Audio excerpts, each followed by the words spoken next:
Hey guys, welcome back. I'm Heather, zone 7B-ish, kind of 8 sometimes.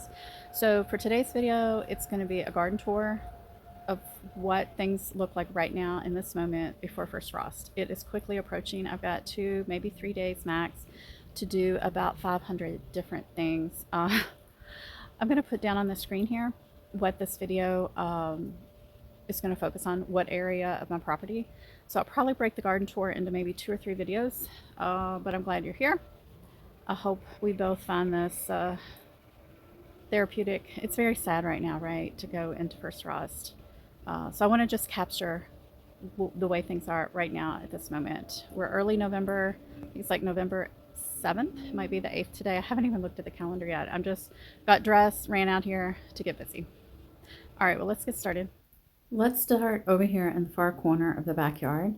Been doing lots and lots of work with leaves the past couple weekends, redoing this whole area you see here. This is my camellia bed. I have a separate video on my camellias if you're interested.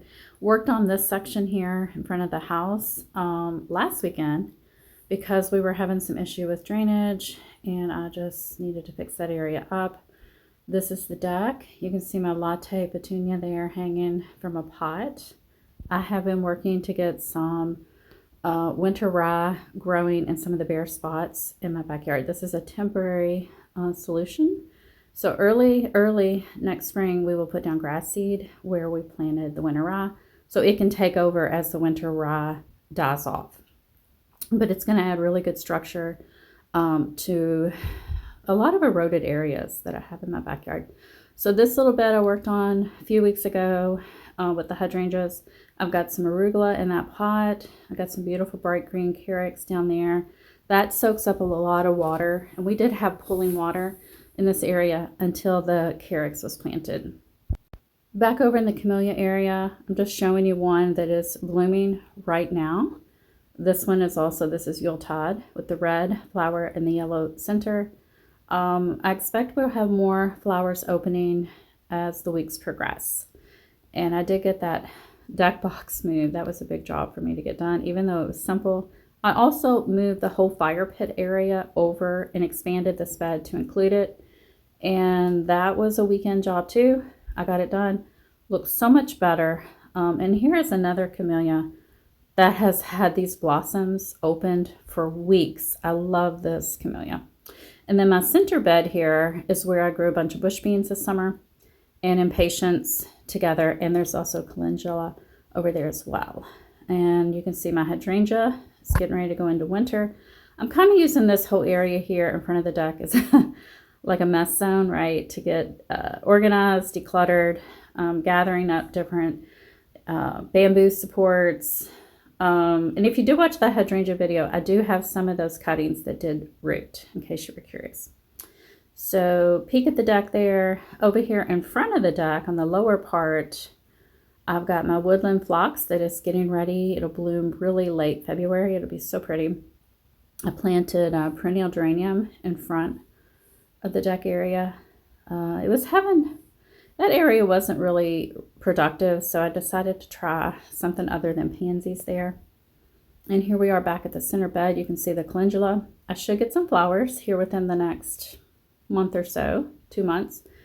And it probably will kind of come back as we start to warm up as well. You can see some of the dried bush beans in there. I will harvest those here soon, and the impatiens will die off with the frost. The impatiens in this container will die off in the frost.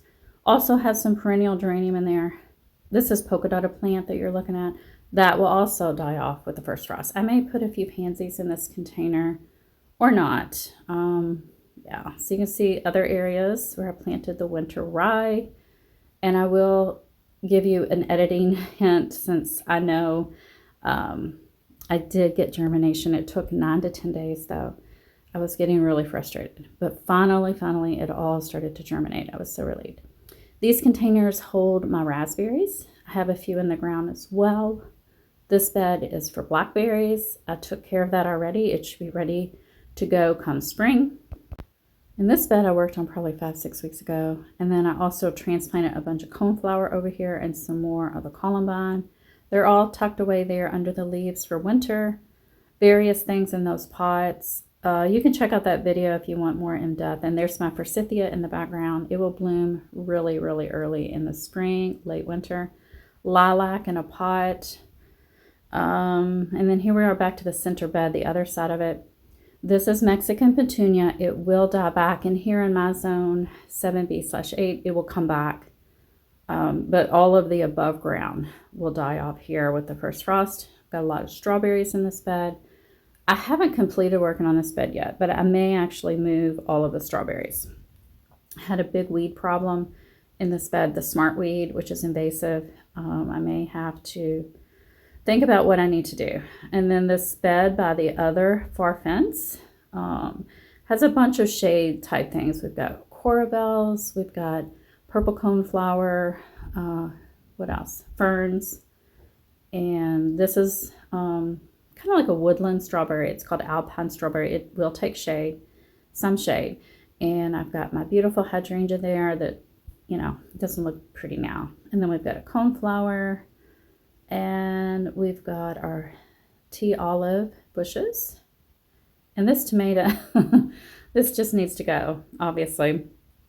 And then I've got a little Brussels sprout there. I grew from seed. That's Long Island Brussels sprout. And the ones in the ground, in the L shape behind that container, I think there's 6 maybe. They're just generic Brussels sprouts. I bought those as starts. I've got a mix of pea vines and bean vines going. Of course, the beans will die with first frost.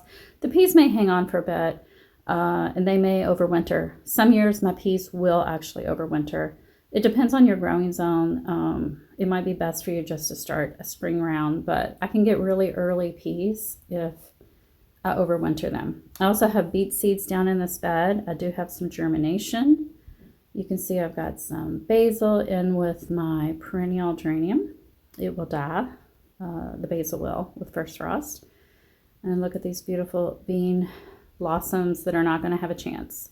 Planted them really late as an experiment with the peas. Now I know that's really too late for my location, because this backyard area, it does get a fair amount of part sun and shade. I've got some dwarf blueberry bushes in front of the deck as well. And then in this L-shaped bed, I'm doing an experiment with my stevia. I want to see if it'll come back from root next year. Otherwise, it will die. That's what it should do in the zone 7B. But I think there's a shot that it might come back, so I want to try. Now, I noticed I had some tunneling the last few days, and I think something was tunneling in this bed, and they broke my broccoli, which is disappointing. So now I'm down to, I think, 5 in this bed, maybe 4. I've also got some radicchio there. You can see it's wanting to head up. I did plant more radicchio seeds and also, I think, turnip seeds in this bed.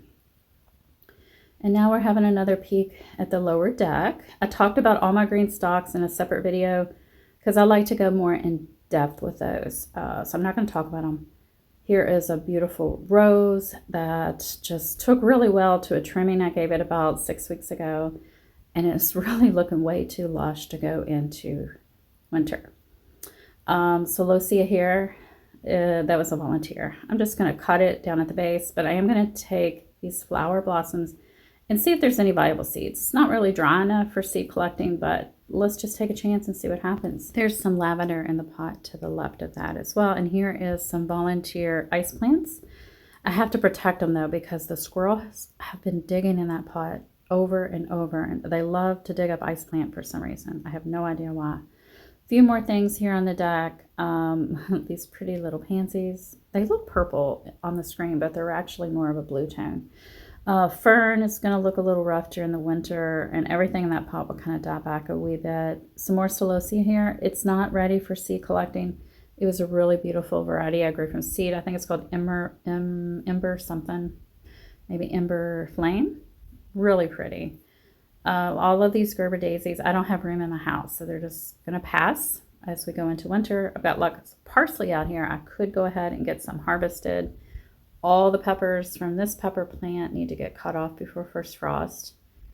And my ginger will get harvested. Probably just stick it in the garage for now. until I get time. I really wanted to see a flower. I don't think we're going to make it though.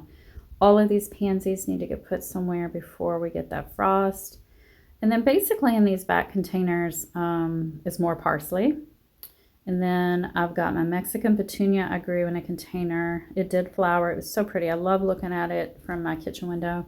We need to cut that down. I'm doing an experiment to see if I can overwinter it.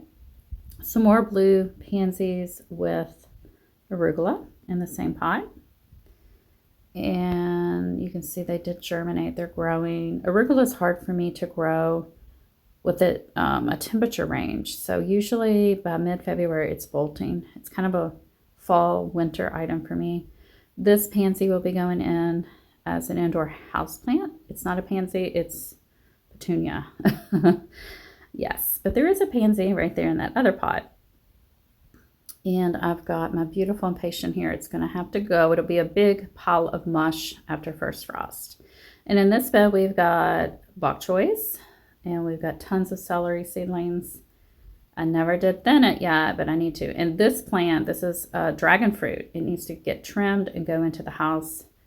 It will die in the frost. We've got a lettuce blend here in these containers, and that beautiful latte petunia that we looked at earlier. Really love it. I am taking one small plant in a different pot into the house as well to overwinter as an indoor house plant, because I want to have both of those varieties again next summer. Just a collection of corbels, impatiens, more ice plant back there. I've got some strawberries here growing in these wall planters. And they took to the transplant well. I just relocated those maybe 2 months ago. But we really got to get busy, guys. There's so much to get done. And I'm battling with the leaves at the same time. Some white sweet alyssum there. That will hang on for quite a while into the winter.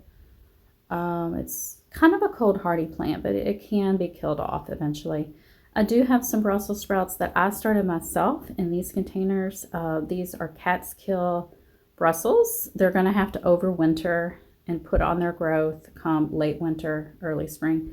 Relocated that Dolly Parton rose to one of these containers as well. Got a broccoli there. Got a fig with some beans growing. These were the beans that I found just sprouting on their own, and I decided to plant them and see what would happen. They did grow. They're not going to have time to do anything, but they are helping the soil down in that pot. My fig, he's getting cut real soon, maybe next week.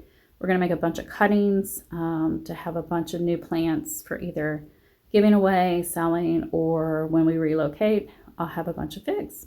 All of these peppers are getting cut. We're going to cut off any viable fruits, and we're just going to cut at the soil level. And I am not overwintering my peppers this year.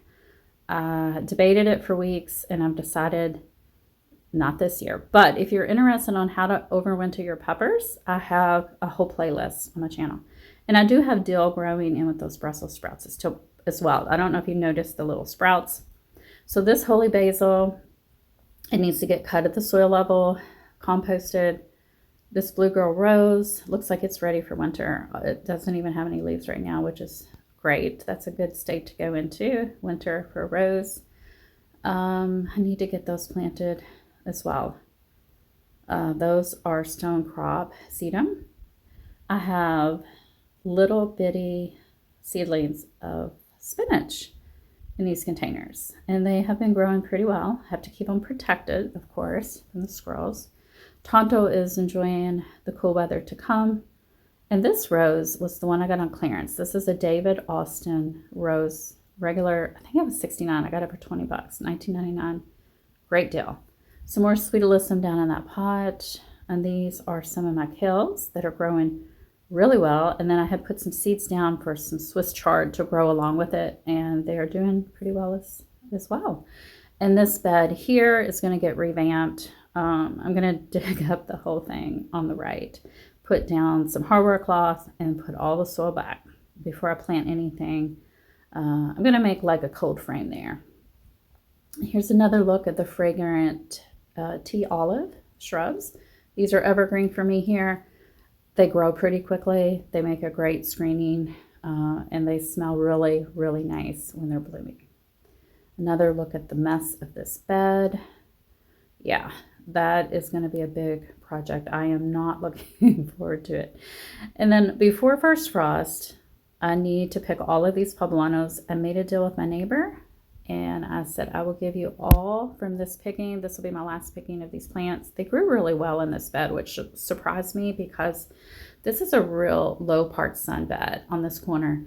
But they did well, and I might plant peppers over there again if we're still here next summer. But she's going to make some kind of dish, and we're going to half the food, and I give her all the peppers. So I noticed this carrot was looking pretty big.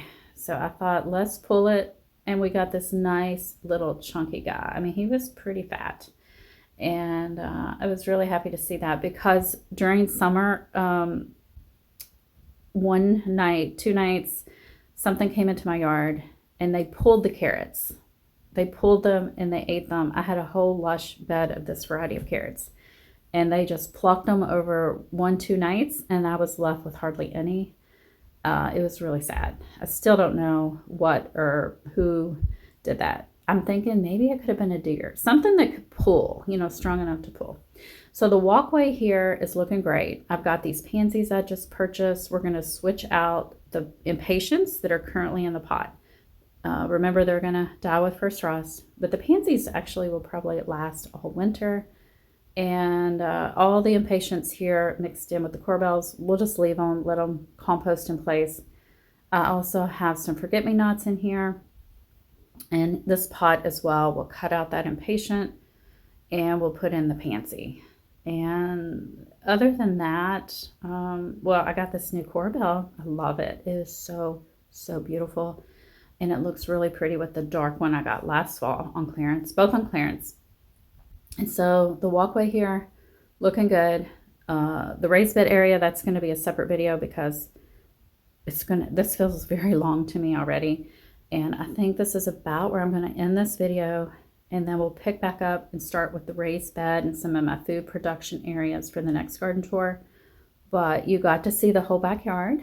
There's many different things going on. You can see Tonto there looking kind of regal with all the leaves falling around him. Oh, I do have some peas overwintering perhaps on this fence if they choose to do so. They may not be able to take winter. Sometimes they do, sometimes they don't. It'll depend on how cold we get for how long. Well, guys, I hope you enjoyed this tour. I enjoyed having a last look. You can see even in just this little video, there's so much work that needs to be done. All right, see you in the next one. Have a good day. Bye.